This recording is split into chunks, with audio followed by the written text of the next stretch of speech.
xarunta Bomas waxaa ka socda isku dabaridka iyo xaqiijinta codadka xilka madaxtinimada ee deegaanada kala duwan ee dalka iyadoo la sugayo saraakiisha maareynaysa doorashada deegaan baarlamaaneedka inay yimaadaan xarunta Bomas oo keenaan warqadaha loo yaqaan Form 34A oo ah foomka laga xisaabinayo codadka soo baxay.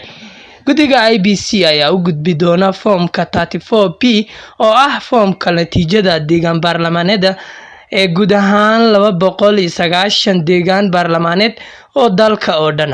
Waxaa 291 kun ka dhigaya codbixiyayaasha qurba joogta ah. Gudaha xarunta waxaa ku sugan wakiilada musharaxiinta xilka madaxtinimada sida Raila Odinga iyo William Ruto iyo beesha caalamka inay hubiyaan natiijo foomamka ka imaanaya deegaanada kala duwan ee dalka oo ay keenayaan saraakiisha guddiga IEBC ee deegaanadaasi.